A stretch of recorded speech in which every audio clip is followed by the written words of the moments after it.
I'm Emily Setty, a lecturer in criminology in the sociology department at the University of Surrey. I conduct research with young people about sex and relationships and the experiences that they're having both online and offline in their contemporary peer cultures. I've recently had published a paper in Pastoral Care for Education on the use of digital media in relationships and sex education in schools. In this paper, I was interested in exploring how digital media can be harnessed for educational purposes. We often consider young people's use of digital media to be a problem or a risk that needs addressing in digital safety education in schools, but I was actually more interested in seeing the value of the digital media to the educational process. It links to my interest in reflecting the realities of young people's lives, so meeting them where they are at, using educational tools that reflect and connect to their cultural practices and lived experiences, and not just seeing it all as a problem. In terms of what I find, I think we typically see independent and self-directed learning among young people as a risk.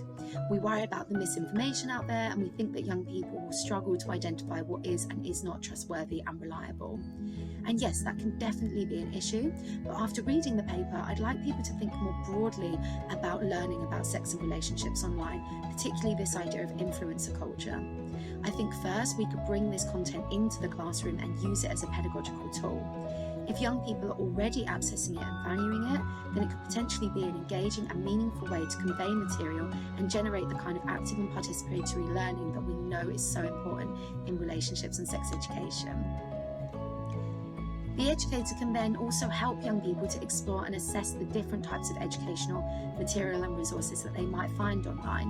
While it might feel worrying for young people to be going off and engaging independently with these educational resources, something I'd like to consider is that young people are going to be doing this anyway, and we'd be better off bringing it into the pedagogic process and using that to develop their skills and criticality in ways that can actually help them develop their independent and self-directed learning.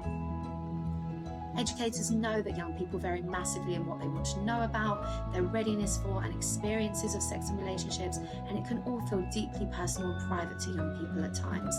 In the paper, I discuss the importance of honouring that and supporting young people to safely and effectively engage in self-directed and independent learning that complements rather than supplants formal RSE in the classroom. Harnessing it as educators is, I would argue, potentially key to that. Finally, I argue that RSE must address knowledge, skills and social norms in an integrated approach.